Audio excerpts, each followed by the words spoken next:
আসছি রামগঞ্জ থেকে, রামগঞ্জ।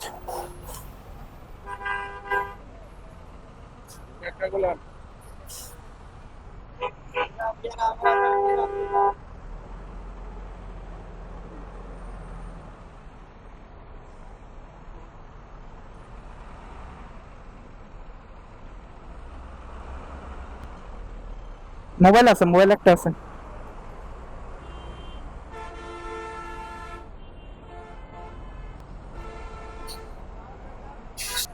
তো এখানে সার্জন চেক করতেছে।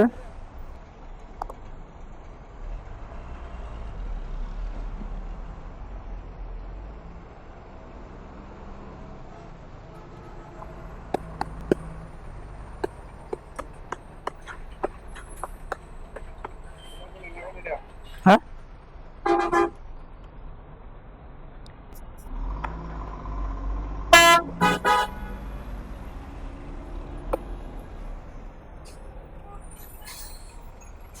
আর কিছু?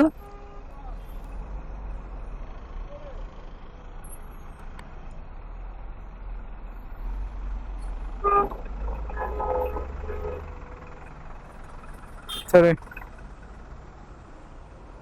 এদিকে কোনো পাম্পে তেল দিচ্ছে? এদিকে কোনো পাম্পে তেল দিচ্ছে? বিসমিল্লাহির রহমানির রহিম। সকালবেলা রওনা দিচ্ছি ঢাকার উদ্দেশ্যে। তো ক্যামেরাটা এখন চালু করলাম।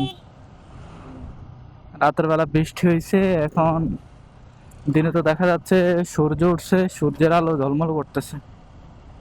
তো আশা করা যায় যে বৃষ্টি হবে না, রাস্তায় কোনো বৃষ্টির সম্মুখীন হব না, এটাই আশা করতেছি। সকালে ঝিলমিল রোদের মধ্যে ঝিরিঝিরি হাওয়া, রওনা দিয়ে দিলাম ঢাকার উদ্দেশ্যে। এখান থেকে দেখাচ্ছে হাজীগঞ্জ আর 9 কিলোমিটার। হাজীগঞ্জ হয়ে কচুয়া হয়ে দাউদকান্দি হয়ে ঢাকা যাবো ইনশাল্লাহ।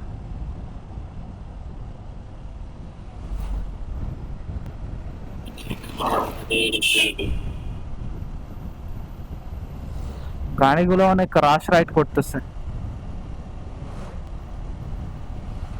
অপোজিট লেনে তারা ঢুকে যাইতেছে ওভারটেক করার জন্য।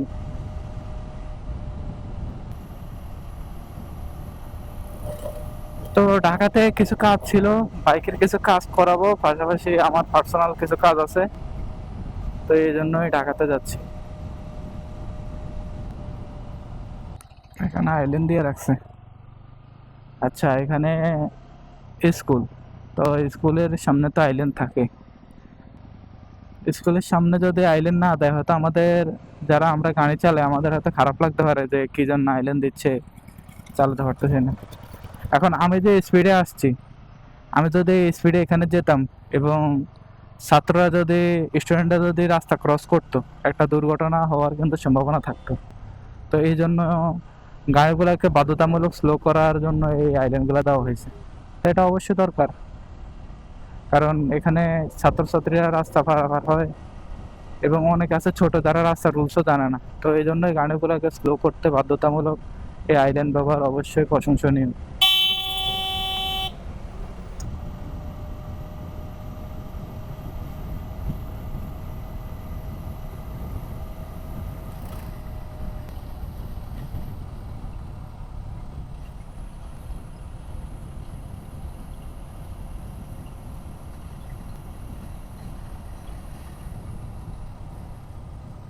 এখানে আবার আইল্যান্ড পাইলাম, এখানে হলো মাদ্রাসা, মানে এতিমখানা।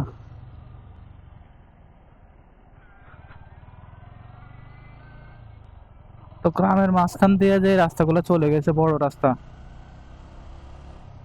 এগুলা তো অনেক আইল্যান্ড পাবেন। চলতেছে বৈশ্বিক তেল সংকট, তেলের জন্য বাইকাররা রীতিমতো যুদ্ধ করতেছে।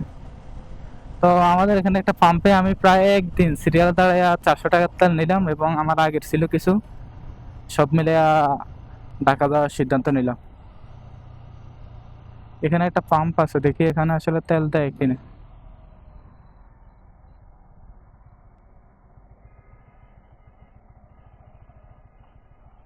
তেল আছে কিনা জানি না। তেল কি আছে ভাই? তেল কি আসবে?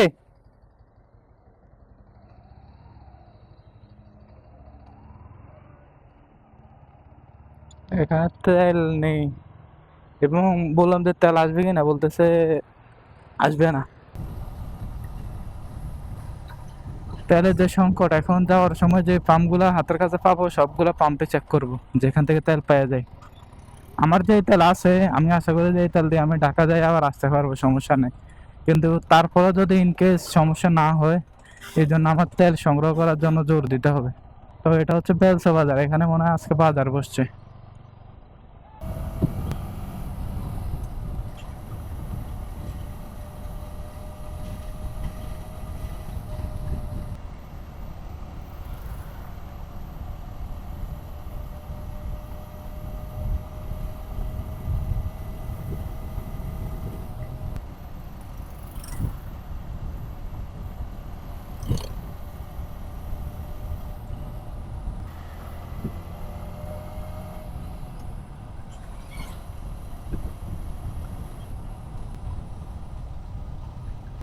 পাম্পগুলোতে এখন গেলে দেখা যাচ্ছে যে বাইকারদের দীর্ঘ লাইন। মনে হচ্ছে যে বাইকাররা তেলই পাচ্ছে না। তেল কিন্তু মোটামুটি দিচ্ছে। একে হলো যে কিছু পাম্পওয়ালা তারা সিন্ডিকেট করে তেল স্টক করতেছে আর বলতেছে তেল নেই। আর দ্বিতীয়ত হইলো কিছু বাইকার যারা, যে লোক আগে 100 টাকা 200 টাকার তেল ঢুকাইতো সেই লোক এখন 1000 টাকার তেল ঢুকানোর জন্য যাচ্ছে। মনে হচ্ছে যে মানে যুদ্ধ ইরান আর আমেরিকা চলতেছে না, যুদ্ধ বাংলাদেশে চলতেছে, তেল আর পাবে না। তো সব মিলে এই কৃত্রিম সংকটটা তৈরি হয়েছে। তার উপর ডিজেল এবং সরি অকটেন এবং পেট্রোল এই দুইটা বাংলাদেশে উৎপাদন হয়। মানে বাংলাদেশের যে চাহিদা তার চাইতেও নাকি বেশি উৎপাদন হয়। তাহলে এই সংকটটা কি জন্য?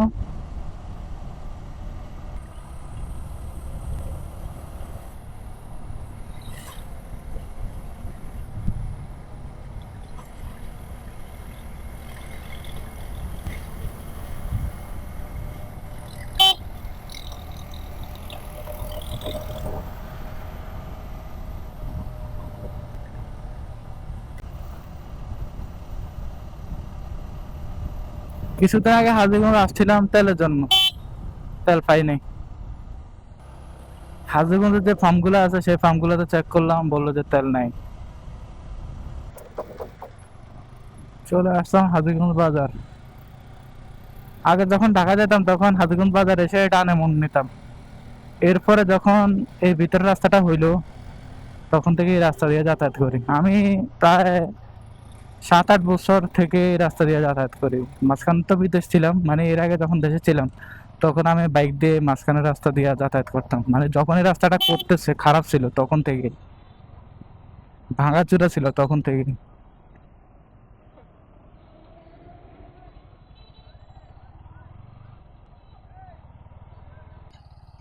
তো এটা হচ্ছে হাজীগঞ্জের রেল লাইন।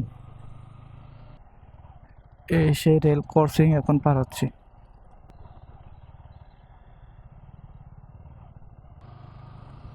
এই রোডে প্রচুর সিএনজি চলে। এই রোডে সিএনজি এবং বাস এই দুইটাই দেখা যাবে।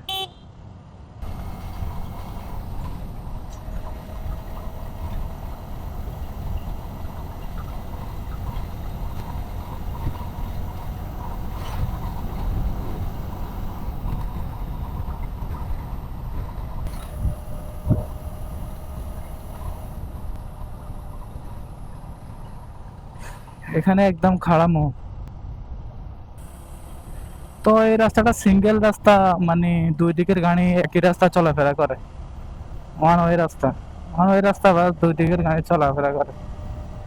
তো এই জন্য সব রকম গাড়ি দেখা যাবে।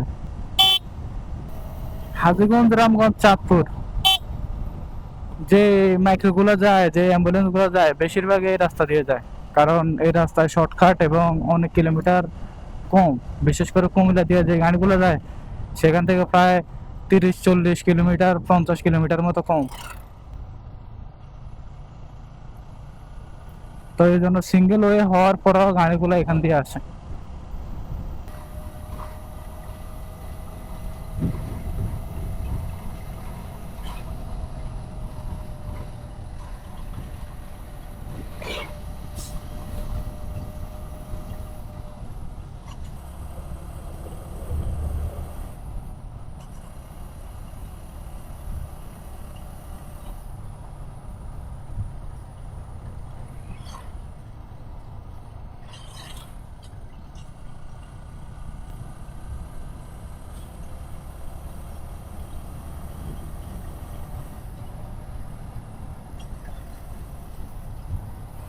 হাজীগঞ্জ কচুয়া রাস্তাটা দেখেন, দুই পাশের সবুজ গাছগাছালি আর মাঝখান দিয়ে রাস্তা, অসাধারণ সুন্দর।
বাম পাশে বিস্তীর্ণ ভুট্টা ক্ষেত আর ডান পাশে বিস্তীর্ণ ধান ক্ষেত।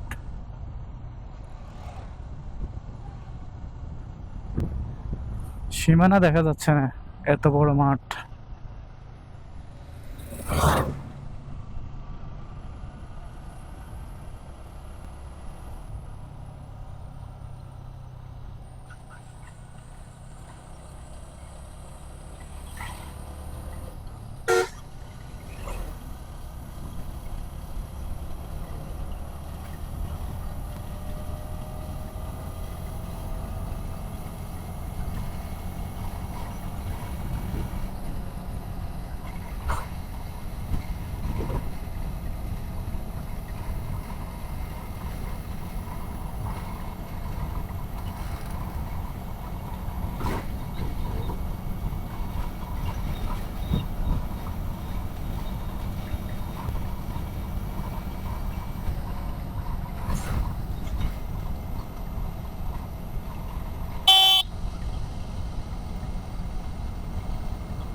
হাজীগঞ্জ হয়ে কচুয়া হয়ে গরুপুর দিয়ে উঠে গেলাম ঢাকা চট্টগ্রাম হাইওয়েতে।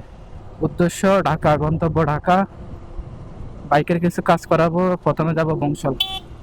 জ্যাম লাগে আছে নাকি হচ্ছে, এই জন্য এখানে জ্যাম লাগে আছে। আমি ভুল রোডে ঢুকে গেছি, আমার আসলে ডানের লেন দিয়ে ঢোকা দরকার ছিল। ঢাকা এখান থেকে দেখাচ্ছে 52 কিলোমিটার। সামনে কোনো জ্যাম নেই, এই যে এখানে এই বাসটা পুরা জ্যাম লাগায় রাখছে, এই বাসটা জ্যাম লাগায় রাখছে।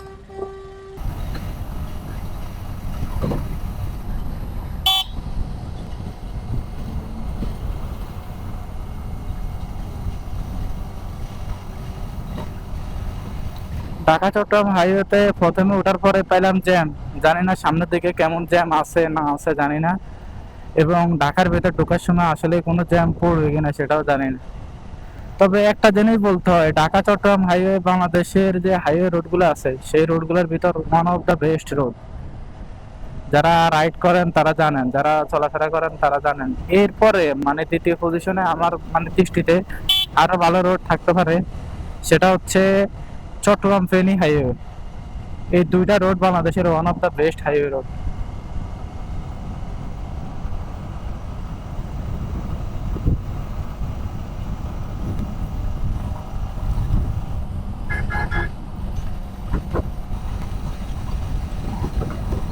মানুষ এমন ভাবে রাস্তা পার হচ্ছে হেঁটে হেঁটে, মানে তাদের মধ্যে কোনো সাবধানতা অবলম্বন যে করতে হবে তার কোনো চিন্তা তাদের মাথার ভেতর নেই।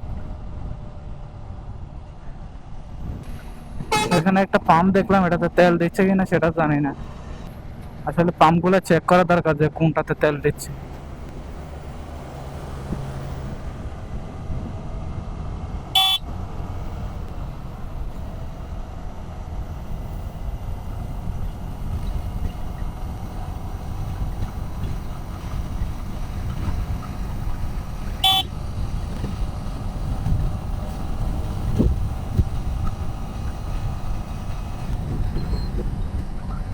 তা আমি 2 দিন আগে লুকিং গ্লাস গুলা খুলে রেখে দিছি, মানে ঢাকা আসার আগে লুকিং গ্লাস গুলা খুলে রেখে দিছি, কারণ লুকিং গ্লাস চেঞ্জ করব, মানে ঢাকা আসার পরে এটা একটা প্ল্যান ছিল আর কি।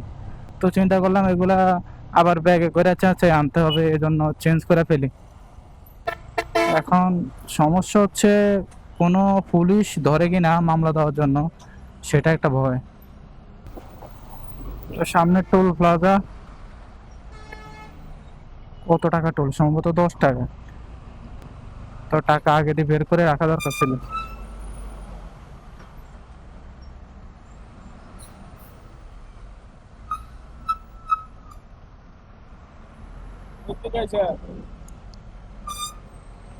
আসছি রামগঞ্জ থেকে, রামগঞ্জ।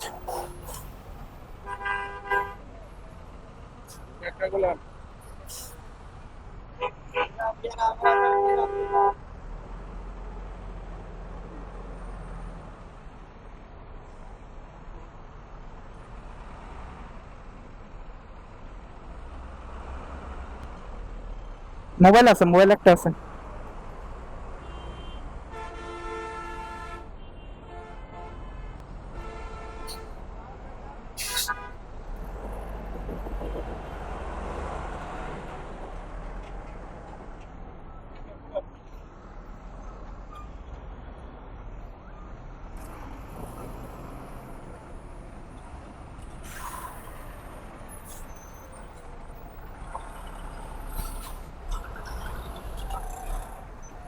তো এখানে সার্জন চেক করতেছে।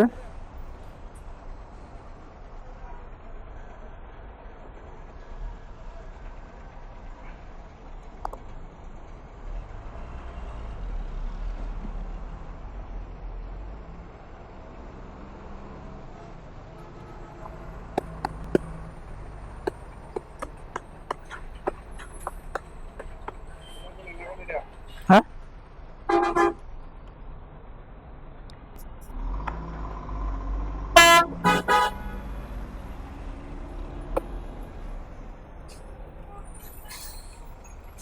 আর কিছু?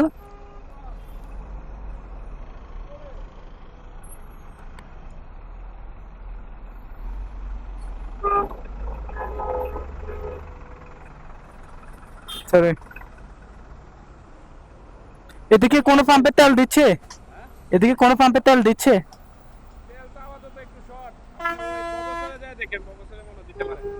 ঠিক আছে, আমারও তেল শর্ট, মানে আমার ইমার্জেন্সি কাজ ছিল, তো এই জন্য ঢাকা যাচ্ছি। আচ্ছা ঠিক আছে।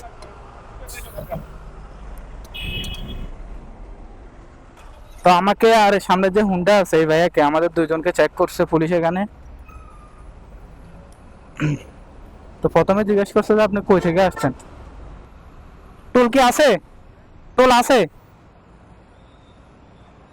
তো স্লিপ দিচ্ছে না? স্লিপ দিচ্ছে না? হ্যাঁ,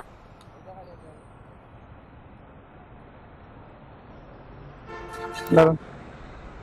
এখানে একটা ছোট ছেলে ডিউটি করতেছে। তো বাম পাশ দিয়ে টোল দিয়ে দিলাম, কারণ ডান পাশ দিয়ে অনেক বাস এবং এখানে জ্যাম লেগে আছে। তো ডান পাশ থেকে যদি টোল দিই তাহলে দেখা গেছে আমার একটু সময় লেগে যাবে এবং গাড়ির সমস্যা, এখানে জ্যাম লেগে আছে। আর বাম পাশ দিয়ে একটা ছেলে দাঁড়িয়ে আছে, ওরে 10 টাকা দিয়ে দিলাম, মানে 10 টাকা টোল। এখন ও যদি কাটে 10 টাকা তাহলে হয়তো কাটবে, আর যদি না কাটে তাহলে টাকাটা ও নিজে পাবে আর কি। দাউদকান্দি সেতু এখন পার হচ্ছে।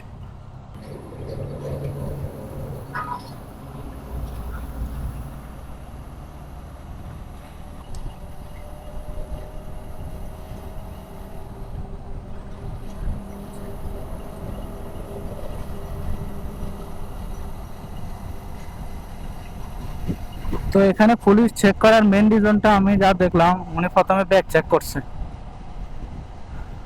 কারণ এই হাইওয়ে রোডে কিন্তু বেশিরভাগ গাড়ি কিন্তু চট্টগ্রাম থেকে আসে, বাইকগুলো চট্টগ্রাম থেকে আসে। তো কোনো কিছু অকারেন্স হয় কিনা অথবা কোনো কিছু পাচার হয় কিনা, বিশেষ করে এই রোডে অনেক নেশা জাতীয় দ্রব্য পাচার হয়, তো সেটা হয় কিনা সেটা ওনারা চেক করছে। উনি আমার ব্যাগ চেক করছে এবং গাড়ির সিটের নিচে পর্যন্ত চেক করছে, বলছে যে সিট খোলেন, আপনার গাড়ির সিট চেক করবো। তো সবকিছু চেক করছে, তবে এই সবকিছু চেক করার মাঝে আমি একটা জিনিস নিয়ে বলেছিলাম, সেটা হচ্ছে আমার লুকিং গ্লাস নাই। আমি চিন্তা করতেছি উনি কোনো মামলা টামলা দেয় কিনা, কারণ লুকিং গ্লাসের জন্য কিন্তু উনি 2-3 হাজার টাকার একটা মামলা চাইলে দিয়ে দিতে পারতো, কিন্তু দেখলাম যে না, উনি এরকম কোনো মামলা দেয় নাই, উনি শুধুমাত্র চেক করছে। পাশাপাশি ওনাকে জিজ্ঞেস করলাম যে এখানে তেল পাওয়া যায় কোথায়, উনি এমনকি আমার তেলের ট্যাঙ্কিও চেক করছে, যে দেশে এত তেলের সংকট, এই কই থেকে আসছে সেটা উনি আমাকে জিজ্ঞেস করছে যে আপনি কই থেকে আসছেন। তা আমি বলছি আমি রামগঞ্জ থেকে আসছি। পরে উনি আমার তেলের ট্যাঙ্কি চেক করছে। তো বললাম যে আসলে আমার ইমার্জেন্সি কাজ আছে, এই জন্য আমি ঢাকা যাচ্ছি, আর আশপাশে কি কোনো পাম্প আছে? পরে উনি বললো যে সামনে নাকি পাম্প আছে, মানে দেখার জন্য যে তেল পাই কিনি। তো সব মিলে পুলিশটার বিহেভিয়ার অনেক ভালোই লাগছে। ওনারা রাস্তায় ডিউটি করতেছে, ওনারা ওনাদের দায়িত্ব অবশ্যই পালন করবে। তবে কিছু পুলিশ আছে আবার একটু রাফ বিহেভ করে, এবং মানে সুযোগ পাইলে মামলা দিয়ে দেওয়ার চেষ্টা করে।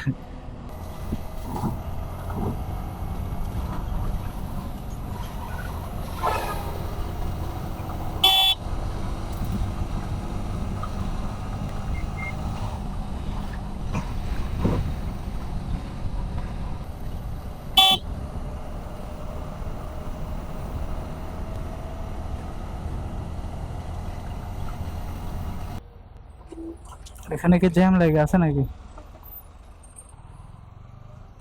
এখানে তো দেখা যাচ্ছে ভালোই জ্যাম লাগছে।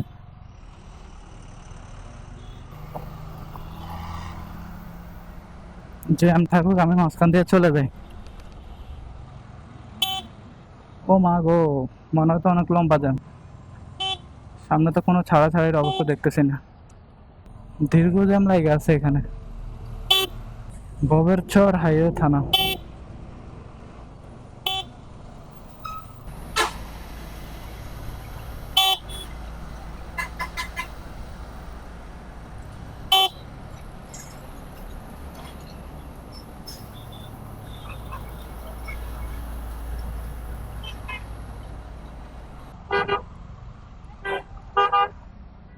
আস্তে আস্তে আন্টি আস্তে, ওই যে আরেকজন দেশে উল্টা ঢুকাইয়া।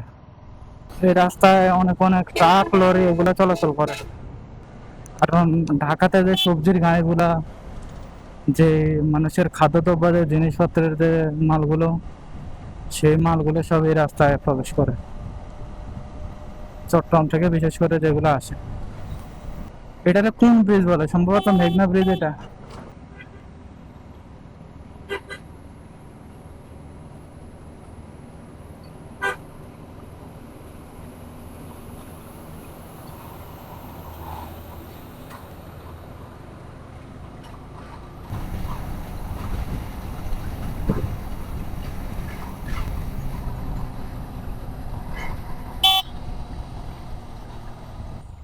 মোটামুটি ভালোই জ্যাম লাগে আছে এই রাস্তার মধ্যে, মানে প্রচুর গাড়ি দেখতেছি, বেশিরভাগ ট্রাক এবং লরি, ট্রাক আর কাভার ভ্যান সবগুলা।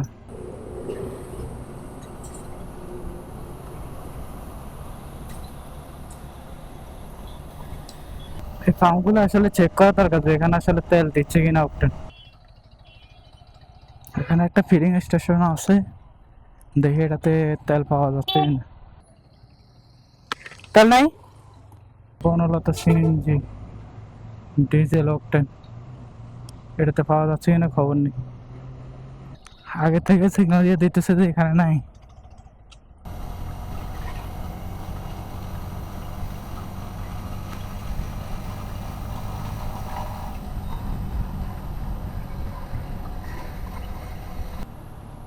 কেউডালা কি জ্যাম লাগছে নাকি? এখানে দেখি গাড়ি সব দাঁড়ায় আছে, বাম পাশে বাস একটা দাঁড়াইছিল, ওইটার পিছে লেগে গেছে জ্যাম। এই যে শালা, চলে আসলাম মদনপুর, ঢাকার খুব কাছাকাছি। এরপরে কাঁচপুর। এই রাস্তা দিয়ে আমি 100 সিসি বাইক দিয়ে দীর্ঘদিন আমি যাতায়াত করছি। আমার প্লাটিনা হুন্ডা দিয়ে আমি ঢাকা থেকে বাড়িতে আসতে যেতাম। উঠে গেলাম কাঁচপুর সেতুতে।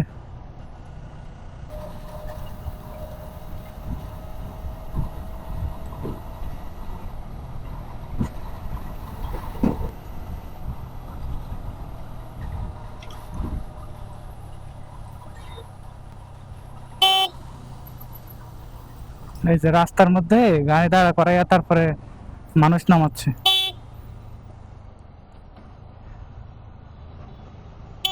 একে তো রাস্তার মধ্যে জ্যাম লাগাচ্ছে, দ্বিতীয়ত যারা নামতেছে তাদেরকেও রিক্সা ফেলতেছে। ঢুকে গেলাম ঢাকার মধ্যে, নারায়ণগঞ্জ এরিয়াতে এখন আছি। কাঁচপুর ব্রিজ মাত্রই পার হলাম। এখন পর্যন্ত মোটামুটি জ্যাম পাইছি, আহামরি কোনো জ্যাম পাই নাই যে ঘন্টার পর ঘন্টা দাঁড়ায় থাকে বাহাচ্ছে এরকম দেখিনি। কিন্তু মোটামুটি ভালোই জ্যাম পাইছি রাস্তার মধ্যে। কিন্তু অনেকক্ষণ যে রাস্তা বন্ধ করে বা গাড়ি চলতেছে না এরকম কোনো জ্যাম পাইনি।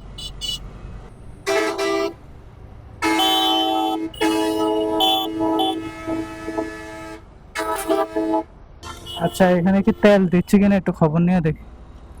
এখানে তেল দিচ্ছে, যাই একটু তেল নি। ওরে বাবারে, এখানে তো দেখি সিরিয়াল ভালোই। কত টাকার করে দিচ্ছে? কত টাকার করে? দুই কতক্ষণ লাগবে সিরিয়াল? 200 টাকার করে দিচ্ছে। সিরিয়ালও মোটামুটি লম্বা, ভালোই। 200 টাকার তেলের জন্য কতক্ষণ সিরিয়াল ধরা লাগে? 200 টাকার তেলের জন্য সিরিয়ালে দাঁড়ায় গেলাম, দেখি কতক্ষণ লাগে।